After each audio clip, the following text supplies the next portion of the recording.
All right, welcome to The Explainer. Today, we're diving into a story about a school trip that went horribly, horribly wrong. It all starts with a little teenage ambition, and, well, it ends in absolute tragedy. You see, by the end of this one fateful night, three friends decided to venture into this dark, unknown forest. And out of those three, only one would make it back alive. The other two, well, they'd be found by the authorities, their little adventure having met a really chilling and very fatal end. So, the big question is, how did this all go so wrong?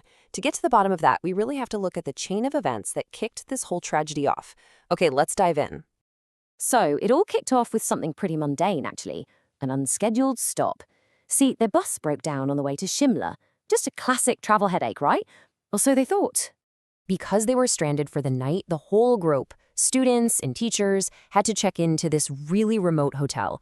And it was completely surrounded by a dense forest and mountains. That isolation, that's a key piece of the puzzle here.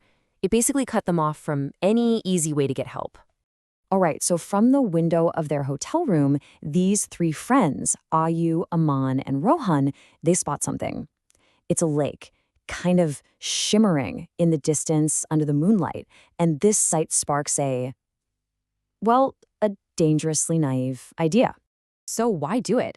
Their motivation was, classic teenager stuff. Popularity. They'd actually heard this story about some other kids from a previous trip who did a similar stunt and became total school legends. It's that classic risk-taking where wanting to be cool just completely overrides any sense of real danger. So the plan was simple. Sneak past the guard, find that lake, snap a few photos to prove they did it, and be back in bed before anyone even knew they were gone. Yeah, but you can probably guess. That seemingly simple plan, it started to fall apart almost right away. See, they thought the lake was super close, but an hour of walking later, the path just never ended. The forest just kept going, and that's when the panic really started to set in. They pulled out their phones, of course, no signal, nothing. They were completely cut off. And that's the moment it hits them. They are hopelessly lost. So, let's recap. The plan, follow a nice clear path to the lake. The reality, no path, no lake, just forest everywhere. So they made what you'd think was the smart call. They decided to turn back. But the forest, it seems, wasn't quite done with them. Because that's when they look around and realize Rohan is just gone. So after a totally frantic search, they find him. And he's doing something really strange, just digging a hole in the middle of the woods. They call out his name, and according to Ayu, the survivor, when Rohan finally turned around, his eyes were completely black. And this was the first terrifying sign that this wasn't just about being lost anymore. Something unnatural, something really, really bad was at play here. It's like he was possessed by something. He just let out this scream and shoved Aman with this incredible strength, sending him flying. I mean, the whole situation went from lost kids to a terrifying supernatural confrontation in a split second. This violent, otherworldly energy just took over their friend, and then, just as suddenly, he collapsed, totally unconscious. Okay, so just as they're trying to wrap their heads around what just happened to Rohan, they realize the nightmare isn't over, not by a long shot. It had just moved on to its next victim. So as Rohan starts to come to, they look over at Aman, who's been sitting there totally silent. He slowly lifts his head, and now his eyes are pitch black. He doesn't say a word. He just bolts upright and sprints full speed deeper into the woods, straight for this old, rundown house. It was clear Aman was now possessed, and he was leading them right to the source of whatever evil was in that forest. And against all common sense, they followed him inside. And what they found, it was a complete nightmare. Carmen was unconscious, just floating, in midair.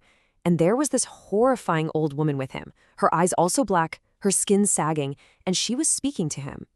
The moment she spotted the other two boys, she turned on them and started to give chase, crawling down the stairs almost like an insect. Just terrifying. They ran. Fleeing for their lives, they just ran blindly, desperately trying to get away from that house, to get out of the forest. And they ended up exactly where their whole foolish journey was supposed to take them in the first place. They finally burst out of the trees, and there it was, the shore of the lake.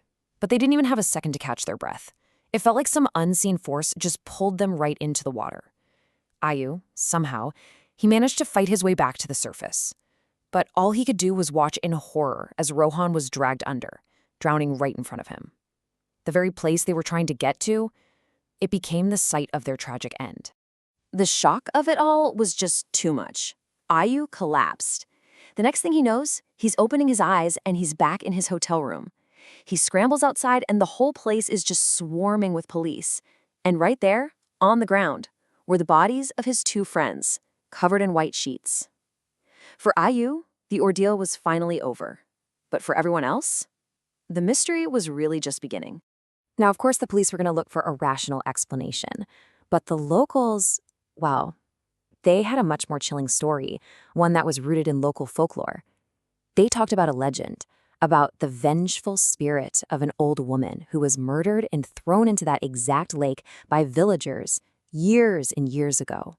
And this legend has a pretty dark history. See, years ago, an old woman was living peacefully in that forest. But one night, villagers attacked her, wanting to steal her home. Things turned violent. She was murdered, and her body was thrown into the lake. And now, today, they say her spirit seeks revenge on anyone who dares to trespass in her woods. And that really leaves us with this final, haunting question, doesn't it? Their simple quest for popularity led them straight into a tragedy they couldn't possibly have comprehended. But you have to wonder, if they had just known the local stories, if they knew the history buried in that land, would they have survived? It makes you think, how much of our fate is sealed by the stories we just don't know?